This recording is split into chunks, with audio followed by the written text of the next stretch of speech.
복된 소식 아름다운 소리 AM 1590kHz 시카고 기독교 방송입니다.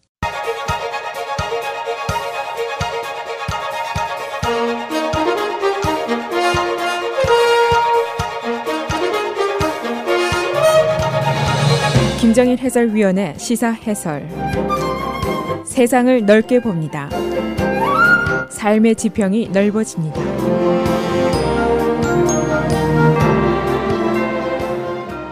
시사 해설입니다. 증시가 두 번이나 크게 폭락을 했습니다. 지난주 금요일 그리고 어제 월요일 이틀 동안 다우존스 지수가 1800포인트나 하락을 했습니다. 어제만 1175포인트, 그래서 4.6%가 폭락을 했습니다. 오늘 아침에 이미 다우존스의 선물 거래 지수가 나왔는데 이것도 1.2%가 내려갔습니다. 그래서 오늘도 아마 증시가 더 하락할 가능성이 있다 하는 예상이 나오고 있습니다. 과연 어떤 일이 벌어지고 있는 것인가? 한마디로 말을 한다면 증시가 조정기, 즉 correction에 들어간 것이 아닌가 이렇게 보는 의견들이 많습니다. 지난 9년 동안 미국의 경제 회복은 꾸준히 계속이 되어 왔고 작년부터는 증시가 아주 가파르게 상승을 했습니다. 그러나 경제라는 것은 항상 업 앤 다운이 있고 돌아가게 되어 있습니다. 최근에 미국 페더럴 리저브의 금리 인상 예상 그리고 인플레이션에 대한 우려 등으로 증시 투자자들이 투자에 대한 생각을 바꾸기 시작한 것이다. 이런 분석입니다. 이런 분위기 속에서 지난 주말에 노동부가 발표한 임금 상승, 고용 상승 등의 경제 뉴스가 있는데 이 뉴스가 나오면서 금리 상승이라든가 인플레이션 상승이라든가 여기에 대한 우려가 구체화되기 시작했습니다. 그래서 증시가 폭락하기 시작했는데 즉 과열된 증시가 재조정기에 들어간 것으로 보는 전문가들이 많습니다. 그래서 오늘은 증시 현황, 증시 폭락의 의미, 일반 소비자들이 해야 할 일 이런 것들을 정리해 보겠습니다. 이 경제 전문가들이 분석하는 증시 추락의 원인을 대별해서 요약을 하면은 대충 이렇게 말씀을 드릴 수가 있습니다. 첫째, 페더럴 리저브의 금리 인상에 대한 우려 때문입니다. 그동안 미국 경제는 계속 강세를 보여왔고 고용도 늘고 성장률도 모두 좋았습니다. 또 기업들의 이윤도 계속 늘어나고 소비자들의 자신감도 높아졌고 이런 상황이었는데 미국의 경제 성장이 지금 9년째 계속이 되고 있습니다. 인플레이션율은 아주 안정적이고 그러나 노동부가 지난 금요일에 발표한 경제 지수들이 문제를 일으켰습니다. 지난 1월에 임금 상승이 전년도보다 2.9%나 상승한 것으로 나타났습니다. 10년 만에 최고치입니다. 그동안에 경제는 성장하는데 지속적으로 그러나 근로자의 임금 상승이 뒤따르지 않는다 하는 걱정들을 많이 해왔습니다만 결국 임금도 오르기 시작했습니다. 그러니까 고용주들은 기업 이윤이 상승하니까 생산을 강화하기 위해서 인력 보충이 필요했고 그래서 임금을 더 주기 시작했습니다. 그러니까 고용이 상승하고 임금이 상승하면은 경제적으로 굿 뉴스임에 틀림이 없습니다만은 꼭 그렇지만도 않다는 것이 경제 현상의 특별한 점이라고도 볼 수가 있습니다.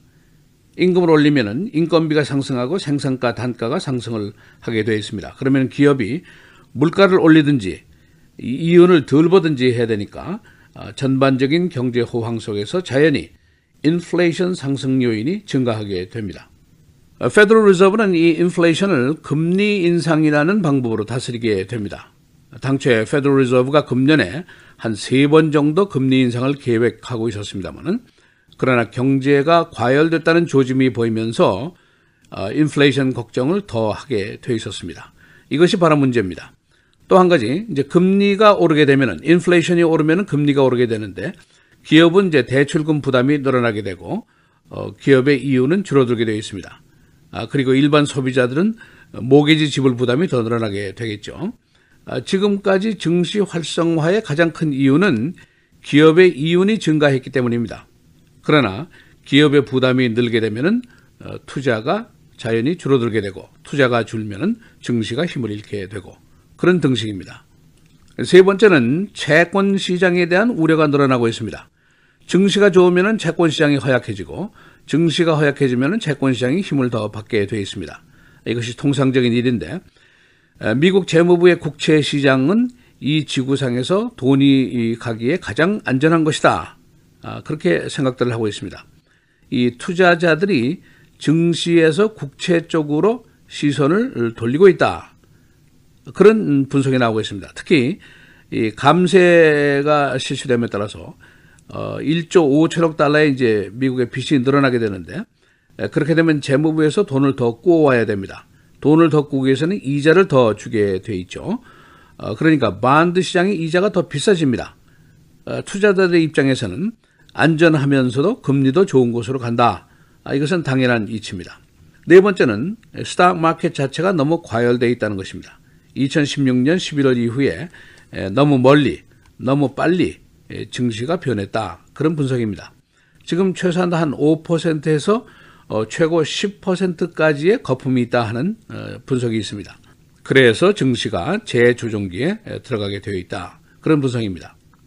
그래서 지난 금요일과 어제 월요일의 주가 폭락이 주식시장의 재조정기의 시작이다. 이렇게 보는 사람들이 많습니다. 미국의 전반적인 경제는 아직도 강세입니다. 증시의 변동에 큰 영향이 없을 것이라는 예상이 지배적입니다. 어떤 의미에서는 증시가 조정기에 들어간다는 자체가 건강한 경제라고 볼 수도 있습니다. 미국의 경제성장 작년 4분기 2.6%, 실업률은 4.1%였습니다. 증시 가치도 지난 1년 동안 27%가 상승했습니다. 지난 이틀 동안의 하락분 17%가 하락을 했는데 그러나 아직도 플러스 마이너스 평균을 내면은 손해보는 장사가 아닙니다. 어제 월스트리트의 폭락으로 그 영향이 유럽과 아시아에 크게 미치고 있습니다. 일본, 홍콩, 런던의 증시도 휘청했는데 왜 그럴까? 미국의 경제가 지구상에서 가장 큰 경제권이고 또 이 달러라는 것이 지구상의 화폐이기 때문입니다. 대부분의 결제 수단이 달러로 진행이 됩니다. 그래서 미국이 콧물을 흘리면은 유럽과 아시아의 증시가 기침을 하도록 되어 있습니다. 이 트럼프 대통령과 증시, 이 관계도 뗄 수 없는 현상입니다. 트럼프 대통령이 최근에 미국의 경제 호조, 증시 활황, 이것을 자신의 업적으로 꼽아서 계속 자랑을 해왔었습니다. 그러나 진보 측에서는 현재 경제의 상승 요인은 트럼프가 전임자로부터 물려받았다는 점을 항상 지적을 해왔었습니다. 그러나 현직 대통령에게는 경제 호황, 이것보다 더 좋은 정치적인 무기가 없습니다. 이 감세의 이론이 있는데 1조 5천억 달러를 들여서 세금을 감해주면은 기업들이 남는 돈으로 고용을 늘리고 임금을 늘리고 투자를 늘릴 것이다. 그러면 세금이 늘어나게 되고 경제 성장이 더 되니까 결국 그 돈으로 offset, 빚을 상쇄할 수 있을 것이다. 그런 이론입니다. 그러나 지금 보니까 고용이 올라가고 임금이 올라가니까 증시가 내려가고 있습니다. 그래서 트럼프 대통령의 감세 정책이 마치 건강한 사람에게 쓸데없는 비싼 영양제 주소를 놓은 것이 아닌가 그런 비유도 나오고 있습니다. 이 모건 스탠리 같은 경제 전문기관은 이미 강한 경제가 있는데 여기에 경제 성장을 자극을 하면은 다시 말해서 감세 정책을 쓰면은 부작용이 나올 가능성이 있다 하는 경고를 여러 번 했었습니다. 여하튼 국채 시장은 더 빚이 필요하니까 이자를 더 줘야 하고 감세로 인한 빚이 더 상승할 수가 있습니다. 그리고 부수적으로 안전한 채권 시장의 높은 이자를 쫓아가는 투자자들이 있기 때문에 증시의 투자가 빠져나갈 수가 있다. 이제 그런 예상도 가능합니다. 여하튼 증시가 조정기에 들어갔다고 한다면은 며칠 더 주가가 내려갈 수도 있을 것이다 하는 예상도 있습니다. 이 전문가들의 충고입니다. 첫째는 don't panic, 너무 당황하지 말라는 것이고, 둘째는 play the long game, 증시 투자를 장기전으로 보고 하라 하고 권하고 있습니다. 시사해설 김정일입니다.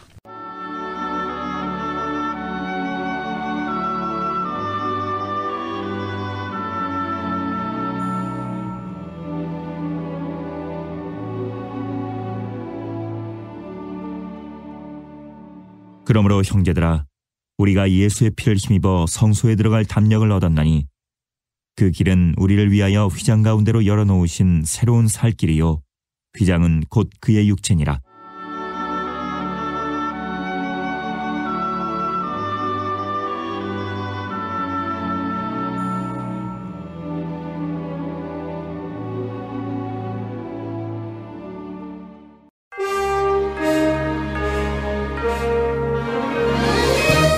2월 6일 화요일 헤드라인 오늘의 주요 뉴스입니다.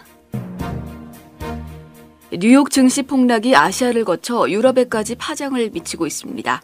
오늘 유럽 주요 증시는 일제히 하락세로 출발해 현재 1에서 2%대의 하락폭을 보이고 있습니다. 유로 지수는 전날보다 1.84% 하락해 지난 15개월 내 최대 낙폭을 기록했습니다. 유럽 주요 국가 대부분 1에서 2%대 하락세를 보이는 가운데 그리스 아테네 증시의 ATG 지수는 3.4% 급락했습니다. 트럼프 대통령의 변호인단이 대통령이 거짓말을 한 혐의로 기소될 것을 우려해 라버트 뮬러 특별검사와 대면 조사를 맡고 있다고 언론이 보도했습니다. 변호인단은 트럼프 대통령이 잘못된 발언으로 인해 자신이 유죄인 것처럼 보이게 할 수 있고 수사관들에게 거짓말을 한 혐의로 기소될 수 있다고 우려하고 있습니다. 트럼프 대통령은 그동안 뮬러 특검과 대면 조사를 할 것이라고 밝힌 바 있습니다. 하원정보위원회가 어제 민주당 애덤 시프 하원 의원이 작성한 기밀 메모를 공개하기로 했습니다. 시프 하원 의원의 메모는 공화당 소속 데빈 누네스 하원정보위원장이 작성한 것과 정반대 내용이라고 언론 등이 보도했습니다. 누네스 위원장은 러시아 스캔들 수사 과정에서 법무부와 FBI가 해외정보감시법을 남용했다고 주장하고 있습니다. 하지만 시프 메모는 공화당에 의해 잘못 묘사된 부분들을 바로잡았다고 민주당은 밝히고 있습니다. 평창 동계올림픽 참석차 한국과 일본을 방문하는 마이크 펜스 부통령이 어제 오후 공군 2호기 편으로 출국했습니다. 펜스 부통령과 부인 캐런 여사는 어제 알래스카 앵커러지를 경유해 6에서 8일 일본을 먼저 방문한 뒤 평창올림픽 개회식에 미국 대표단 단장 자격으로 참석하기 위해 8일 한국을 찾습니다. 앞서 언론은 펜스 부통령이 올림픽 행사 참석 자체보다 세계인들이 지켜보는 앞에서 북한을 향해 강력한 압박을 계속하겠다는 단호한 메시지를 전달하는 데 초점을 두고 있다고 보도했습니다. 인기 시트콤 프레이저에서 두 아들을 둔 개팍스런 블루칼러 아버지 역을 맡아 인기를 누려왔던 배우 존 마후니가 지난 4일 숨졌다고 그의 매니저가 어제 발표했습니다. 마후니는 그동안 시카고의 자택에서 살고 있었으며 사망 원인은 공개되지 않고 있습니다. 기상대는 오늘 노면이 미끄러운 곳이 많아 운전자들의 주의가 필요하다고 조언했습니다. 어젯밤 오헤어 공항에 2.2인치의 눈이 내리면서 수십 편의 항공기가 운항 취소됐습니다. 오늘 밤에 다시 눈이 내릴 것으로 예보됐습니다. 민주당 주지사 후보인 제이비 프리츠커와 불고야비치 전 주지사와의 새로운 대화 테이프가 또 공개됐습니다. 시카고 트리븐이 입수한 이 녹음에서 두 사람은 흑인 사회 리더의 연방 상원 의원 지명 가능성과 실없는 농담을 하는 내용이 들어있습니다. 이 테이프는 불고야비치 전 주지사에 대한 부패 혐의를 수사하던 FBI가 몰래 도청한 것입니다. 5개월 된 딸을 구타해 숨지게 한 아버지가 살인 혐의로 구속됐습니다.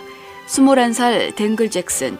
그는 지난 10월 중순 911을 통해 딸의 실신을 신고했는데 쿡카운티는 부검 결과 그가 딸을 구타해 살해한 것으로 밝혀냈습니다. 날씨입니다.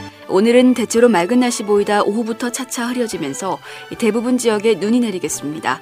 예상 적설량은 1에서 3인치입니다. 낮 최고 19도, 밤 최저 13도. 내일은 대체로 흐리겠고 낮 최고 20도, 밤 최저 1도. 목요일 흐린 가운데 오후부터 1에서 3인치의 눈이 내리겠습니다. 낮 최고 23도, 밤 최저 20도. 금요일도 눈 소식 계속 이어지겠습니다. 낮 최고 23도, 밤 최저 13도입니다.